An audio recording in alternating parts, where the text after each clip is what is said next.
উৎসবের আমেজে আশা করি সবাই ভালো আছেন। আজকে দেখাবো দই চিকেন। তার জন্য আমি একটু আলু দেবো, একটু আলু কেটে নিয়েছি 3টে পেঁয়াজ কেটে, আর এখানে নিয়েছি 500 গ্রাম মতো মুরগির মাংস। মাংসটাকে আমি ভালো করে ধুয়ে পরিষ্কার করে বলে রেখে দিয়েছি।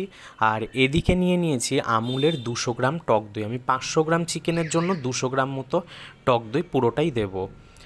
এরপর কড়াইয়ে দিয়ে দিচ্ছি একটু বেশি পরিমাণে সাদা তেল। তার মধ্যে নুন দিয়ে তেলটাকে ভালো করে গরম করে আলুগুলো প্রথমে ভালো করে ভেজে নেব। আলুগুলো মিডিয়াম ফ্লেমে ভাজতে হবে, যাতে করে একটু ভেতর অবধি বেশ নরম হয়ে ভাজে এবং গাটাও বেশ একটু ব্রাউন কালার হয়ে যায়।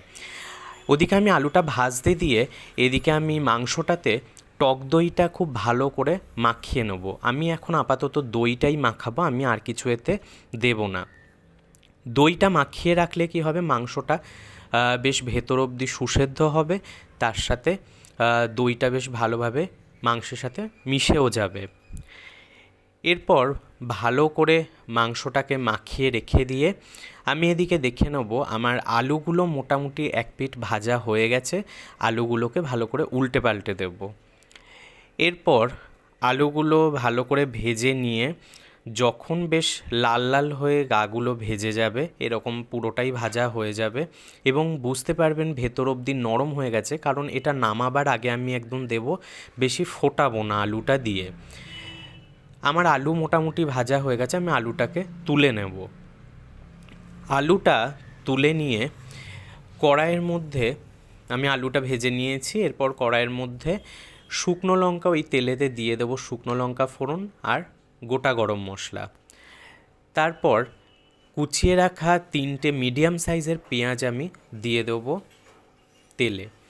এরপর পেঁয়াজটাকে ভালো করে ভেজে নিতে থাকবো। পেঁয়াজটা বেশ ভালো মতো ভাজবো, তবে খুব লাল হবে না, কারণ আমার চিকেনটা একটু সাদা দেখতে হবে, মানে বেশ সাদা থাকবে, দইয়ের এটা টেক্সচারটা বোঝা যাবে সেই রকম, যার জন্য পেঁয়াজটা আমি মোটামুটি এরকম ভেজে নেব।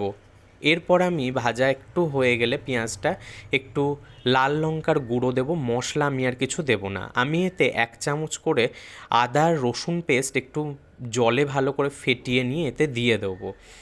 এরপর এটা ভালো করে কষাতে থাকবো। আমি মশলা আর কিছু দেব না, মোটামুটি মেন যা মশলা দেওয়ার এটাই হয়ে গেছে। এটা ভালো করে এবার ভেজে নিতে হবে যতক্ষণ পর্যন্ত না আদা রসুনের কাঁচা গন্ধটা চলে যাচ্ছে। মাংসর সাথে ম্যারিনেট করে রাখতে পারতাম, কিন্তু অনেক সময় মাংসে ম্যারিনেট করে রাখলে কাঁচা গন্ধটা থেকে যায়। আমি 5টা কাজু বাদাম নিয়েছি দেখালাম, সেই 5টা কাজু বাদাম আমি একটু পেস্ট করে নেব। আর এই দিকে আমি কষিয়ে নেওয়ার পরে মশলার মধ্যে যে দই দিয়ে ম্যারিনেট করে রাখা চিকেনটা এর মধ্যে দিয়ে ভালো করে এটা নাড়তে থাকবো আর ভালো করে মিশিয়ে নেব। বাটি ধোয়া জলটাও আমি খুব সামান্য অল্প দিয়েছি, এতে জল দেওয়ার কোনো প্রয়োজন নেই তেমন। দিয়ে দিলাম নুন পরিমাণ মতো স্বাদ অনুযায়ী। এরপর এটাকে ভালো করে মিডিয়াম আঁচে ফুটতে দেবো।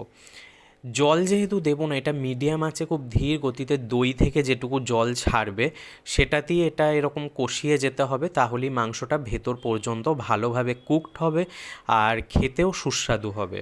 আমি যে কাজুটা পেস্ট করে নিয়েছিলাম সেইটা আমি এবার দিয়ে দিলাম। কাজুটা দই চিকেনে আমি দিয়েছি, অল্পই দিয়েছি, যাতে করে একটু ঘন টেক্সচারটা আসে। এরপর আমি ভেজে রাখা আলুটা এর মধ্যে দিয়ে দেবো, দিয়ে ভালো করে মিশিয়ে নিয়ে এটা চিকেনটা ফুটতে দেবো। যখন এটা মোটামুটি বেশ বুঝতে পারবেন যে গামাখা হয়েছে, যদি দেখেন খুব ঘন হয়ে যাচ্ছে অথচ মাংস সেদ্ধ হয়নি, সামান্য একটু জল দিতে পারেন, আমি জল দিইনি। এরপরে আমি স্বাদ অনুযায়ী একটু চিনি দিয়ে দেবো, কারণ দইয়েতে যেহেতু একটু টক ভাব থাকে, চিনিটা সামান্য একটু বেশি দিতে হবে। এরপর আমি একটু খেতে ভালো লাগবে, দেখতেও ভালো হবে বলে একটু চিলি ফ্লেক্স দিচ্ছি এখানে, আর দিয়ে দিচ্ছি একটু সানরাইজের শাহি গরম মশলা। এরপর ভালো করে এটা মিশিয়ে নেব। মিশিয়ে নেওয়ার পরে আমার প্রায় চিকেনটা হয়ে এসছে। আমি আর একটু একটু ঘন করে নেব, ওটা মিডিয়াম আঁচে রেখে ফোটাতে থাকলেই আলুটা মোটামুটি সেদ্ধ হয়েই আছে, শুধুমাত্র আর একটুখানি গ্রেভির সাথে ভালো করে মিশে যাবে।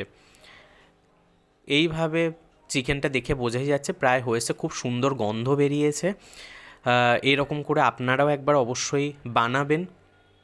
অনেকেই ভিডিও দেখছেন, যদি ভালো লাগে অনুরোধ রইল ভিডিওটা লাইক করা।